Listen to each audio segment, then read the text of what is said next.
ओम नमः शिवाय। दोस्तों, वैष्णवी वृंदावन चैनल में आपका स्वागत है। आइए आज सुनते हैं श्री महापुराण का दूसरा अध्याय। बोलो गणपति भगवान की जय। ओम श्री गणपते नमः। श्री पुराण के सुनने से देवराज को शिवलोक की प्राप्ति। श्री सोनक जी ने कहा, महाभाग सूत जी, आप धन्य हैं, परमार्थ तत्व के ज्ञाता। आपने कृपया करके हम लोगों को यह बड़ी अद्भुत एवं दिव्य कथा सुनाई है। भूतल पर इस कथा के समान कल्याण का सर्वश्रेष्ठ साधन दूसरा कोई नहीं है। यह बात आज हमने आपकी कृपा से निश्चय पूर्वक समझ ली। सूत जी, कलयुग में इस कथा के द्वारा कौन कौन से पाप से शुद्धि होती है, उन्हें कृपया पूर्वक बताइए और इस जगत को कथार्थ कीजिए।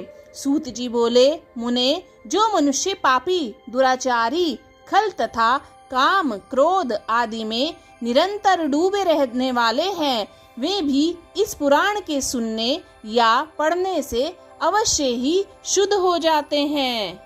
इसी विषय में जानकर मुनि इस प्राचीन इतिहास का उदाहरण दिया करते हैं, जिसके सुनने मात्र से पापों का पूर्णतः नाश हो जाता है। पहले की बात है, कहीं किरातों के नगर में एक ब्राह्मण रहता था। वो ज्ञान में अत्यंत दुर्लभ, दरिद्र, रस बेचने वाला तथा वैदिक धर्म से विमुख था। वह स्नान, संध्या आदि कर्मों से भ्रष्ट हो गया था और वैश्यावृत्ति में तत्पर रहता था। उसका नाम था देवराज। वह अपने ऊपर विश्वास करने वाले लोगों को ठगा करता था। उसने ब्राह्मणों, क्षत्रियों, वैश्यों, शूद्रों तथा दूसरों को भी अनेक बहानों से मारकर उनका धन हड़प लिया था। परंतु उस पापी का थोड़ा सा भी धन कभी धर्म के काम में नहीं लगा था। वह वेश्यागामी तथा सब प्रकार से आचार भ्रष्ट था। एक दिन घूमता घूमता वह देवयोग से प्रतिष्ठानपुर में जा पहुंचा। वहां उसने एक शिवालय देखा, जहां बहुत से साधु महात्मा एकत्र हुए थे। देवराज उस शिव मंदिर में ठहर गया, किंतु वहां उस ब्राह्मण को बुखार आ गया। उस बुखार से उसको बड़ी पीड़ा होने लगी। वहां एक ब्राह्मण देवता शिव पुराण की कथा सुन रहे थे। बुखार में पड़ा हुआ देवराज ब्राह्मण के मुखारविंद से निकली हुई उस शिव कथा को निरंतर सुनता रहा। एक महीने के बाद वह बुखार से अत्यंत पीड़ित होकर चल बसा। यमराज के दूत आए और उसे पाशों से बांधकर बलपूर्वक यमपुरी में ले गए। इतने में ही शिवलोक से भगवान शिव के पार्षद गण आ गए। उनके गौर अंग कर्पूर के समान उज्जवल थे।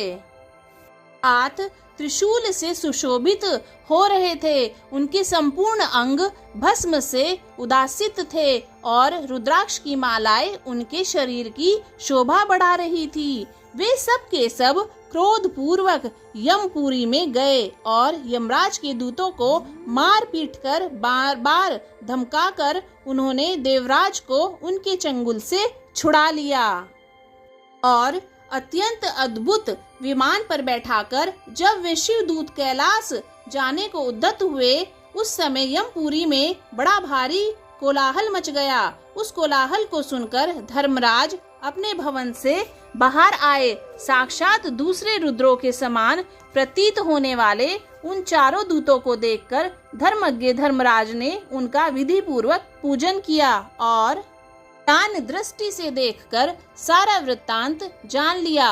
उन्होंने भय के कारण भगवान शिव के उन महात्मा दूतों से कोई बात नहीं पूछी, उल्टे उन सब की पूजा एवं प्रार्थना की।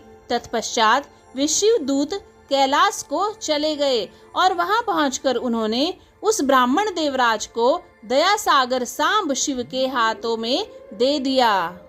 इस प्रकार देवराज को शिव पुराण केवल सुनने से शिवलोक की प्राप्ति हुई।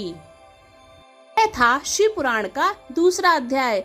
दोस्तों, अगर आपको ये वीडियो अच्छी लगी तो वीडियो को लाइक कीजिए, चैनल को सब्सक्राइब कीजिए और कमेंट बॉक्स में ओम नमः शिवाय जरूर लिखिए। ओम नमः शिवाय।